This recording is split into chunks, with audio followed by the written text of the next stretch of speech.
Ferrara, जागीर का नाम।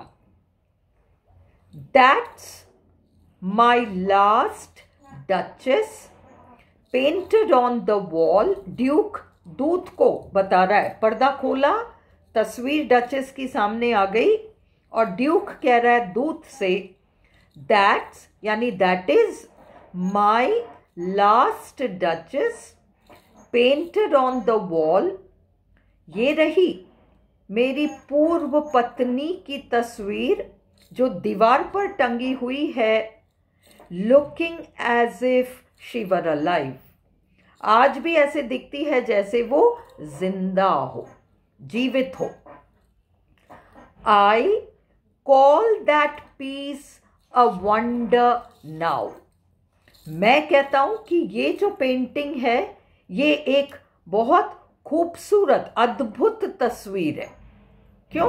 अब देखो, रेनेसांस काल का ड्यूक, भले ही उसने अपनी पत्नी को मरवाना ठीक समझा, पर वो ये समझ चुका था कि ये बहुत ही अधिक खूबसूरत महिला है, लड़की है, और इसलिए उसने उसकी सुंदरता को कैद करना चाहा एक पेंटिंग में, और इसलिए उसने उस डचेस की पेंटिंग बनवाई और उसके बाद ही उसको मरवाने का आदेश दिया।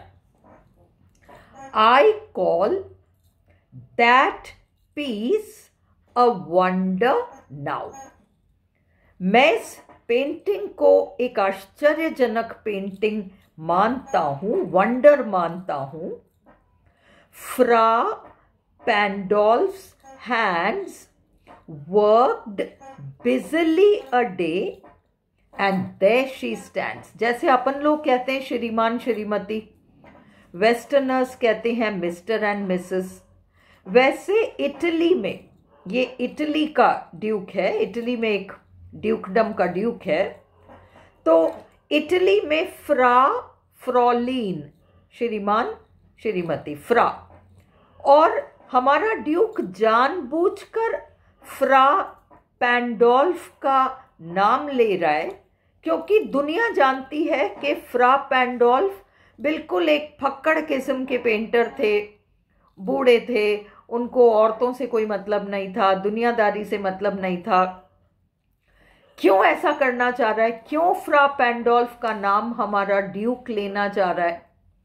डचेस पेंटिंग में भी मुस्कुरा रही है और शर्म से लाल हो रही है, और हमारे ड्यूक को चिंता है कि जो भी इस पेंटिंग को देखेगा उसके मन में ये सवाल आएगा कि सामने कौन खड़ा था, किसको देख के शर्म से लाल हुई जा रही है आपकी पत्नी।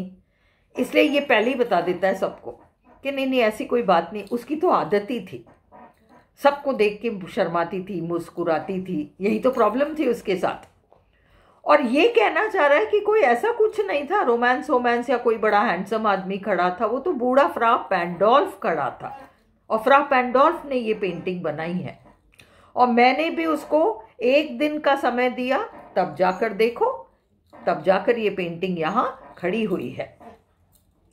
आई सेड, पहले तो उसने कहा, फ्रा पैंडोल्फ्स हैंड्स, फ्रा पैंडोल्फ के हाथ, वर्कड बिजली अ डे, दिन भर फ्रा पैंडोल्फ के हाथों ने मेहनत करी, एंड देयर शी स्टैंड्स, तब जाकर ये पेंटिंग तैयार हो सकी। Will it please you sit and look at her. Will it को शॉर्टन करके विल्ट किया है। विल इट प्लीज यू, दूध से पूछ रहा है हमारा ड्यूक, क्या आपको अच्छा लगेगा बैठकर इस तस्वीर को निहारना, क्योंकि मुझे तो इसकी कहानी सुनानी है ना, अभी इसकी बुराइयां करनी है ना। विल इट प्लीज यू, क्या आपको अच्छा लगेगा, sit and look at her, आप बैठकर इसको देखें। और आगे ड्यूक कहता है, पूरी पोएम ड्यूक ही बोल रहा है, मोनोलॉग है, मोनोलॉग एक व्यक्ति का speech. I said Fra Pandolf by design, मैंने तो जानबूझकर फ्रा पैंडोल्फ का नाम लिया। I said Fra Pandolf by design, मैंने तो जानबूझकर फ्रा पैंडोल्फ का नाम लिया, फॉर, क्योंकि never read strangers like you that pictured countenance.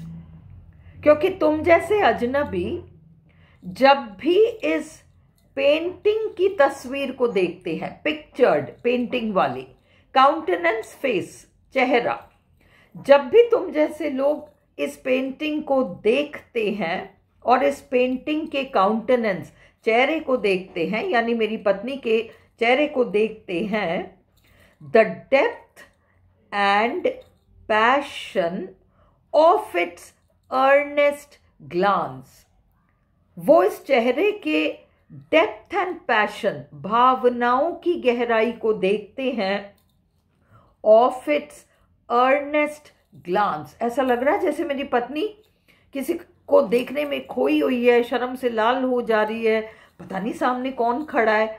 देखने वाले के दिमाग में ये बात आ सकती है, इतनी भावुक क्यों हो रही है, इतनी शर्म से लाल क्यों हो रही है, इतना सिंसियर एक्सप्रेशन, अर्नेस्ट ग्लांस, उसके आंखों में ये एक्सप्रेशन क्यों है। But to myself they turned, हर व्यक्ति जो इस पेंटिंग को देखता है मेरी तरफ मुड़ता है। ड्यूक ने पहले भी कई लोगों को जो शादी के प्रस्ताव को लेकर आए होंगे, उसने इसी तरीके से उनको पेंटिंग दिखाकर डचेस की बुराई की होगी और किसी कारण से नेचुरली वो शादी नहीं हो पाई होगी। ड्यूक कह रहा है जिसको भी मैं ये पेंटिंग दिखाता हूं वो मेरी तरफ मुड़ता है, but to myself they turned, मेरी तरफ मुड़ता है। और ब्रैकेट में ड्यूक कह रहा है मेरी तरफ ही तो मुड़ेंगे, क्योंकि मेरे अलावा कोई इस पेंटिंग के कर्टन को खोलता नहीं है। ये पेंटिंग एक कर्टन के पीछे रखी गई है, हर किसी को ये पेंटिंग नहीं दिखाई जाती। मैं जिसके लिए पर्दा खोलूं वो ही इस पेंटिंग को देख पाएगा। पेंटिंग में भी डचेस मुस्कुरा रही है। जीते जी जब डचेस जिंदा थी तो हमारा ड्यूक ऐसा कुछ भी नहीं कर पाया जिससे कि वो मुस्कुराहट बंद हो जाए, पर मरने के बाद, अब पेंटिंग बनाई तब भी मुस्कुरा रही है, पर मरने के बाद वो पेंटिंग एक दीवार पर टंगी है, सामने पर्दा है। अब ड्यूक जिसको दिखाना चाहेगा वही डचेस की पेंटिंग को देख पाएगा। अब उस डचेस की स्माइल्स ड्यूक के कंट्रोल में है। अब हर कोई नहीं देखेगा, आते जाते उस तस्वीर को नहीं देखेगा, डचेस की मुस्कुराहट को नहीं देखेगा। जिसको ड्यूक दिखाना चाहेगा वही देखेगा। तो ड्यूक जिसके लिए वो पर्दा खोल दे और ये तस्वीर दिखाए, उसी को वो मुस्कुराहट दिखाई देगी। और फिर ड्यूक उस सामने वाले को समझाएगा कि उसको इतनी प्रॉब्लम क्यों थी मुस्कुराहट से, ताकि सामने वाला अपने घर की लड़की को समझा बुझाकर ड्यूक के यहां भेजे। Since none puts by the curtain, क्योंकि कोई भी इस पर्दे को खोलता नहीं है, पुट्स बाय हटाना, I have drawn for you, जो मैंने खोला है तुम्हारे लिए, बट आई, मेरे अलावा कोई भी इस कर्टन को नहीं खोलता।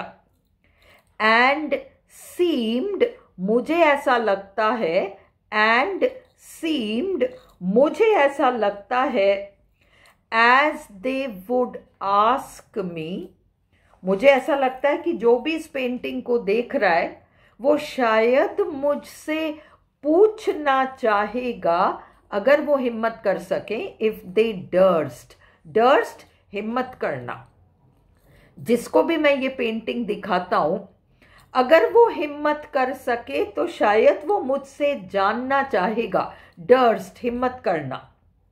How such a glance came there, अरे ऐसा भाव, ऐसा एक्सप्रेशन आपके पत्नी के चेहरे पर आया कैसे। सो इसलिए not the first are you to turn and ask thus, duke दूध से कह रहा है इसलिए आप पहले व्यक्ति नहीं हो जो मेरी तरफ इस तरह से घूम रहे हो। मुझे समझ में आ रहा है कि आप भी उन लोगों की तरह पूछने की हिम्मत नहीं कर पा रहे हो, पर पूछना यही चाह रहे हो। उसने ऊपर कहा था ना, इफ दे डर्स्ट, अगर वो हिम्मत कर पाते तो वो यही पूछते। क्या पूछते? अब ड्यूक कह रहा है दूत को, मुझे समझ में आ रहा है तुम्हें देखकर कि तुम भी शायद यही पूछना चाह रहे हो कि ऐसा एक्सप्रेशन आपकी पत्नी के चेहरे पर कैसे आया। अब हमारा दूत समझा रहा है। सर, पहले तो उसने कह दिया आप पहले व्यक्ति नहीं हो जो मेरी तरफ मुड़कर शायद पूछना चाह रहे हो, और अब ड्यूक समझा रहा है, कह रहा है sir, it was not her husband's presence only, केवल अपने पति के मौजूदगी में ही शर्म से लाल नहीं हुआ करती थी मेरी पत्नी। Called that spot of Joy into the duchess cheek. Duchess के गाल पर शर्म की वो लाली केवल पति के प्रेजेंस में ही नहीं, केवल पति के मौजूदगी में ही नहीं, हर छोटी छोटी बात पर शर्म से लाल हो जाया करती थी। परहैप्स, क्या पता, परहैप्स फ्रा पैंडोल्फ चांस्ड टू से, हो सकता है फ्रा पैंडोल्फ ने बाय चांस कह दिया हो, her mantle laps over my lady's wrist too much. हो सकता है फ्रा पैंडोल्फ ने कह दिया हो कि ये डचेस के लिए हर मैंटल, उनका चोगा, रेस्पेक्ट में ये लोग ये नहीं कहते थे आपका चोगा, उनका चोगा, मतलब पेंटर ने भी रेस्पेक्टफुली ऐसे ही कह दिया होगा, उनका चोगा उनके कलाई पर बहुत अधिक आ रहा है, इतना सा कहा हो। अपन फोटोग्राफर के यहाँ जाते हैं, फोटोग्राफर ऐसे मुंह कराता है, वैसे मुंह कराता है, उस तरीके से ये बिल्कुल संभव है कि उसने कह दिया हो, किसने, फ्रा पैंडोल्फ ने कह दिया हो, हर मैंटल, उनका चोगा, किनका चोगा, डचेस का चोगा।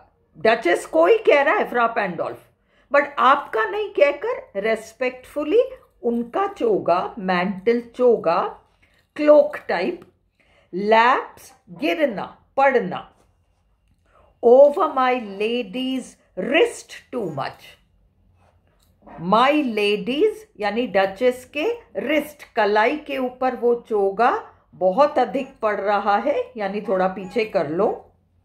या फ्रा पैंडोल्फ ने ये कह दिया हो, और paint must never hope, paint के माध्यम से कभी उम्मीद नहीं की जा सकती, हूबहू वैसे पेंटिंग में आपकी सुंदरता को उतारना, टू रिप्रोड्यूस, रिप्रोड्यूस पेंटिंग में उतारना, द फेंट हाफ फ्लश, हल्की सी फेंट, हाफ फ्लश, शर्म की लाली, that dies along her throat, जो आपके गाल पर शुरू होकर डाइज अलोंग, कम होती होती थ्रोट पर आते आती वो लाली खत्म होती है। रियल लाइफ में जो बहुत फेयर कंप्लेक्शन वाली औरतें होती हैं, गाल पर वो लाली शुरू होकर और गले तक जाती है, और पेंटिंग्स में 2 लाल गोले होते हैं यहाँ। तो फ्रा पैंडोल्फ ने हो सकता है डचेस को कह दिया हो, ड्यूक कह रहा है, क्या पता फ्रा पैंडोल्फ ने मेरी पत्नी को कह दिया हो कि मैं आपकी उस शर्म की लाली को हूबहू एज इट इज तो रिप्रोड्यूस नहीं कर पाऊंगा, पेंटिंग में उतार नहीं पाऊंगा, वह शर्म की लाली जो आपके गाल पर शुरू होकर गले पर खत्म होती है, उसे मैं हूबहू पेंटिंग में नहीं उतार पाऊंगा। अब ऐसी चीजें तो पेंटर्स नेचुरली कहते हैं, पोलाइटली कहते हैं, सच स्टफ, ऐसी बातें वो कर्टेसी, नॉर्मल सी बातें हैं, पोलाइटनेस के मारे पेंटर्स कहते हैं। पर मेरी पत्नी थी कि उसने सोच लिया मेरी तारीफ कर रहा है, और वो शर्म से लाल हो गई होगी, और ड्यूक को ये बात पसंद नहीं है। शी थॉट, खुद ही अनुमान लगा रहा है कि पेंटर ने क्या कहा होगा, मेरी पत्नी ने क्या सोचा होगा, खुद ही। तुम देख रहे हो पेंटिंग को, तुम क्या पूछना चाह रहे होगे, सब खुद ही कर रहा है। सच स्टफ वॉज कर्टसी, ऐसी चीजें तो पोलाइटनेस के मारे कही जाती हैं, पर मेरी पत्नी थी कि she thought and cause enough, मेरी पत्नी को लगा मेरे पास पर्याप्त कारण है for calling up that spot of Joy, उस शर्म की लाली को गाल पर लाने के लिए मेरे पास पर्याप्त कारण है, और वो ऑटोमेटिकली शर्म से लाल हो गई होगी, शर्मा गई होगी। कॉज इनफ, पर्याप्त कारण, कोई तारीफ कर रहा है तो शर्म से लाल हो रही है ये। फॉर कॉलिंग अप, लाने के लिए, दैट स्पॉट ऑफ जॉय, शर्म की लाली को। अब ड्यूक बुराइयां करेगा, कह रहा है शी हैड अ हार्ट, मेरी पत्नी का दिल ही ऐसा था, हाउ शैल आई से, कैसे कहूं, टू सून मेड ग्लैड, बहुत जल्दी खुश हो जाया करती थी, मेरी पत्नी बहुत जल्दी खुश हो जाया करती थी। टू ईजली इम्प्रेस्ड, बहुत जल्दी प्रभावित हो जाया करती थी। She liked what ever she looked on, जिस किसी चीज को देखती उसी चीज को पसंद कर लेती, और तो और मेरी पत्नी तो हर चीज को देखती थी, हर चीज को ही पसंद कर लेती थी, हर चीज से खुश हो जाया करती थी। शी लाइक्ड, उसे अच्छा लगता था, what ever she looked on, जिस किसी चीज को वो देख लेती, and her looks went everywhere, और उसकी निगाह तो हर जगह जाया करती थी, मेरी पत्नी की निगाह हर जगह जाया करती थी। Sir, it was all one, क्या करूं साहब, उसके लिए तो सब एक बराबर था, मैं उसका पति, मैं उसके सामने प्रेम जताऊं तो भी खुश। अब इसको कहते हैं इन्फ्लेशन एंड डिफ्लेशन। आप एक गुब्बारे को फुलाओ, इन्फ्लेशन, फिर आप दो काम कर सकते हो, दो में से एक काम कर सकते हो, धीरे धीरे हवा निकाल सकते हो, या उस गुब्बारे में सुई चुबा सकते हो, फट से फट जाएगा। डिफ्लेशन, धीरे धीरे हवा निकालना। रॉबर्ट ब्राउनिंग ने ड्यूक को इतना बड़ा कर रखा है, 900 साल से इनके खानदान में ड्यूक का टाइटल चल रहा है, इतना बड़ा ड्यूक है, इतना बड़ा जागीर है। और अब आप देखो डिफ्लेट कैसे करेगा रॉबर्ट ब्राउनिंग, मजाक उड़ा रहा है ड्यूक का। ड्यूक कह रहा है दूत को, sir, it was all one, it was all one, मेरी पत्नी के लिए सब एक बराबर था। My favour at her breast, Duke ने कोई सुंदर ज्वेलरी या ब्रूच या कुछ पसंद करके डचेस को दिया होगा, जो डचेस यहां पहनती थी, तो मैं प्यार जताऊं, उसको कोई उपहार दूं, उससे भी खुश। The dropping of the daylight in the west, सूर्यास्त का नजारा देखती, सनसेट का सीन देखती तो उतनी ही खुश, यानी ड्यूक और सनसेट बराबर डचेस के लिए। द बाउ ऑफ चेरीज, फलों की एक शाखा, ब्रांच, चेरीज एक तरह का फ्रूट है। द बाउ ऑफ चेरीज, चेरीज नाम के फ्रूट का branch. Some officious fool broke in the orchard for her, मेरे ऑफिस का कोई मूर्ख लड़का, ऑफिशियस फूल, मेरे ऑफिस का कोई मूर्ख लड़का उसके लिए बगीचे से, फलों के बगीचे से, ऑर्चर्ड, फलों के बगीचे से चेरीज की शाखा तोड़कर उसे दे देता तो वो उतनी ही खुश। तो ड्यूक और वो बाउ ऑफ चेरीज, ड्यूक और फलों का वो ब्रांच एक बराबर डचेस के लिए। द वाइट म्यूल, खच्चर, आधा घोड़ा आधा गधा। The mule, the white mule, सफेद रंग का खच्चर। She road with round the terrace, और वो खच्चर पर सवारी करके हवेली के छत पर घूमा करती थी, उससे भी खुश। तो क्या हुआ, रॉबर्ट ब्राउनिंग ने क्या कर दिया, ड्यूक और गधे को एक बराबर कर दिया। डचेस जितनी खुश ड्यूक से होती थी उतनी खुश गधे से भी होती थी, खच्चर से भी होती थी। तो डचेस के लिए ड्यूक और खच्चर एक बराबर थे। हवा निकाल दी ड्यूक की रॉबर्ट ब्राउनिंग ने। ऑल एंड ईच, ये सारी चीजें, एक एक चीज, would draw from her alike, उसके मुंह से निकाल ही देते थे, ड्रॉ फ्रॉम हर, मेरी पत्नी बोल ही देती थी धन्यवाद के शब्द, द अप्रूविंग स्पीच, धन्यवाद के शब्द, थैंक यू, और ब्लश एट लीस्ट, अगर धन्यवाद के शब्द ना बोले तो शर्म से लाल ही हो जाया करती थी, कम से कम शर्म से लाल तो हो ही जाया करती थी। शी थैंक्ड मैन, वो लोगों को धन्यवाद देती थी, अच्छी बात है, गुड, बट थैंक्ड समहाउ, पर पता नहीं कैसे धन्यवाद देती थी, आई नो नॉट हाउ, मैं नहीं बता सकता कैसे धन्यवाद देती थी, मर्यादा के खिलाफ था, मुझे तो अच्छा नहीं लगा।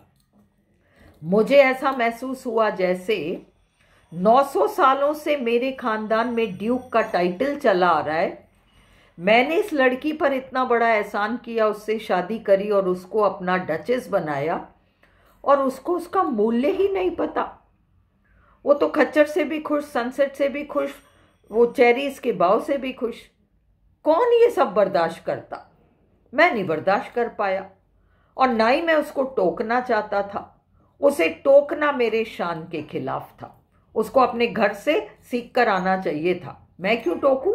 इसलिए मैंने आदेश दे दिया कि इसकी मुस्कुराहटें खत्म कर दी जाए।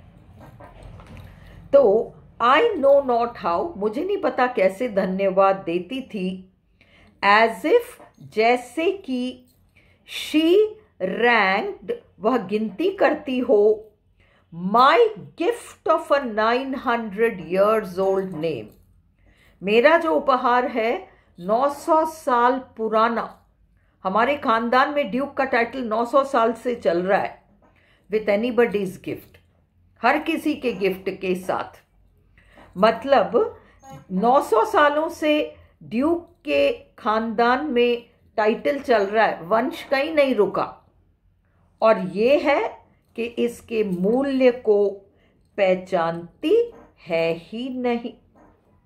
अब यहां हम रोककर अगले वीडियो में यहां से आगे बढ़ते हैं।